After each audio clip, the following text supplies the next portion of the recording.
Hello students, आज हम plant kingdom की फोर्थ वीडियो शुरू करने वाले हैं।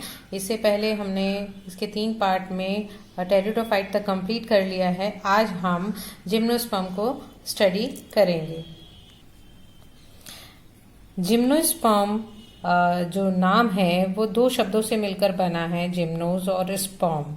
यानी जिम्नोस मीन्स होता है नेक्ड यानी नग्न, और स्पर्म मीन्स होता है सीड यानी ऐसे सीड वाले पेड़ जिनके ऊपर कोई आउटर कवरिंग नहीं होती, यानी कि उसमें जो ओव्यूल्स होते हैं वो ओवरी वॉल से घिरे हुए नहीं रहते हैं। तो उन प्लांट्स को हम किस कैटेगरी में रखते हैं?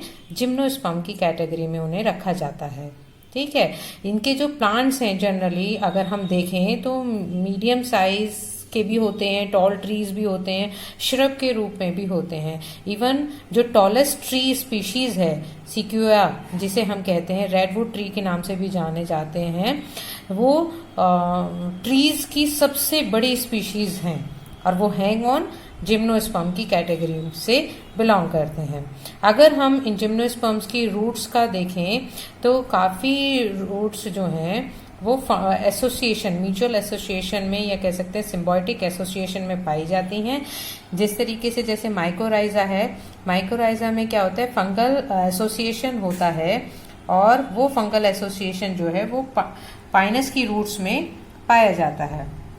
ठीक है, तो ऐसी रूट्स को क्या कहते हैं? माइकोराइजा। फिर होती हैं कुछ रूट्स जो होती हैं जिनमें नाइट्रोजन फिक्सिंग बैक्टीरिया जो है वो पाया जाता है, उन्हें कहते हैं कोरेलाइड रूट्स कहते हैं, जो कि साइकस में पाए जाते हैं। अगर हम इनकी लीव्स देखें तो लीव्स जो हैं वो बहुत ही डिफरेंट टाइप की पाई जाती हैं। कंपाउंड भी होती हैं, सिंपल भी होती हैं, और उनमें एक खासियत होती है कि कंडीशंस होती हैं उनमें विदस्टैंड करने में हेल्प करती हैं। विदस्टैंड मीन्स उनको वहां पर रहने में मदद करती हैं। तो इनकी जो हम देखेंगे ज्यादातर जो कॉनिफर्स होते हैं उनमें जो लीव्स होती हैं वो निडल लाइक होती हैं, यानी सुई की तरह होती हैं, जिससे कि उनका क्या होता है, सरफेस एरिया जो है वो घट जाता है।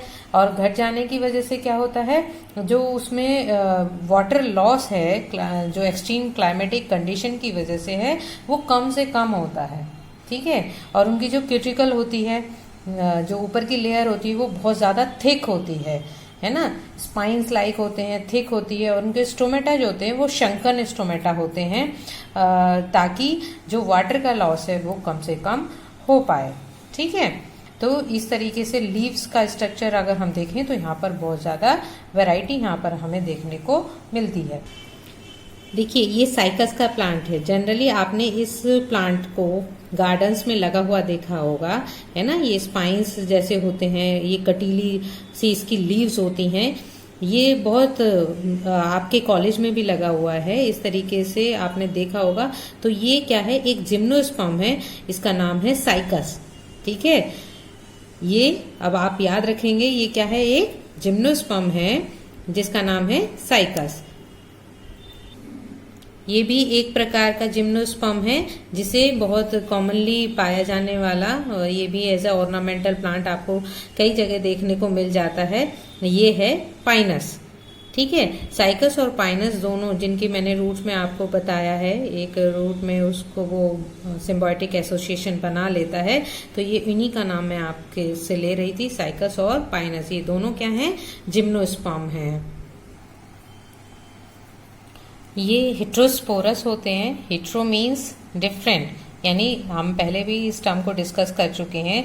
जब स्पोर्स डिफरेंट साइज के होते हैं तो हम उस कंडीशन को हेट्रोस्पोरस कहते हैं, यानी कि यहाँ पर जो मेल और फीमेल स्पोर्स होते हैं वो अलग अलग आसानी से पहचानने लायक होते हैं। तो अगर हम देखें, और स्पोर्स जो हैं हमारे जो हैप्लॉइड स्ट्रक्चर हैं वो दोनों अलग अलग कोन्स पे या स्ट्रोबलाई पर लगते हैं। तो उसे मेल स्ट्रोबलाई कहते हैं और इसे फीमेल स्ट्रोबलाई कहते हैं। तो मेल जो है वो माइक्रोस्पोरेंजिया प्रोड्यूस करता है, जो कि पोलन आपका हैप्लॉइड स्ट्रक्चर है। मेल एक तरह से कह सकते हैं मेल गैमेट जो है वो पोलन है, और फीमेल मेगा स्पोरेंजिया कहलाता है, जिसमें कि ओव्यूल की फॉर्मेशन होती है। इस तरीके से हम देख रहे हैं कि जिम्नोस्पर्म जो है आगे जो हमारे एंजियोस्पर्म है, जो हम जनरली हमारे सामने दिखाई देते हैं फ्लावरिंग प्लांट, उनकी तरफ धीरे धीरे जितनी एडवांस कैरेक्टर्स होती हैं उनको फॉलो करता चला जा रहा है ना। तो ये इसमें क्या है, इंडिपेंडेंट एग्जिस्टेंस नहीं होता। जो गैमेटोफाइट्स हैं इसके, ये गैमेट फॉर्मेशन वाली जो स्टेजेस हैं, इनका ये नहीं है कि ये अलग अलग होते हैं, एक ही पेड़ पर लगे रहते हैं। इसमें क्या होता है, ये पोलन्स जो हैं बाय एयर और जो है ओव्यूल्स तक पहुंच जाते हैं।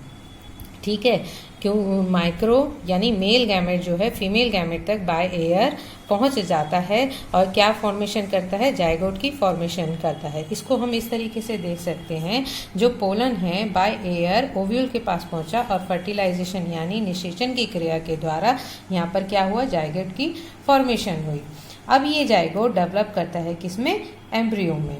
ठीक है, तो इसमें जो ओव्यूल होता है वो क्या होता है, सीड में डेवलप हो जाता है, जो कि अनकवर्ड रहता है। तो एक तरह से हम कह सकते हैं कि जिम्नोस्पर्म किसकी तरफ बढ़ रहा है, एक सीड फॉर्मेशन की तरफ बढ़ गया है, जो कि आगे आने वाले एंजियोस्पर्मिक प्लांट की पहचान है। यानी यहाँ पर सीड की फॉर्मेशन की स्टार्टिंग हो चुकी है। अगर हम इवोल्यूशन वाइज देखें तो हमने देखो बच्चों कहाँ से शुरुआत की थी, एल्गी से शुरुआत की थी। एल्गी से शुरू करते करते करते करते हम लोग जिम्नोस्पर्म तक आए और हम देख रहे हैं किस तरीके से मतलब एक तरह से कह सकते हैं कि एल्गी में हमने कुछ डेवलपमेंट देखा, फिर फंजाई में हमने कुछ डेवलपमेंट देखा, फिर ब्रायोफाइट्स, टेरिडोफाइट्स, और अब जिम्नोस्पर्म पूरी तरह से सीड डेवलप करने की कंडीशन हमारे पास आ गई है। तो धीरे धीरे हम जो है एडवांसमेंट की तरफ बढ़ चुके हैं। इस तरीके से हमारा ये चैप्टर जो है बेटा कंप्लीट होता है।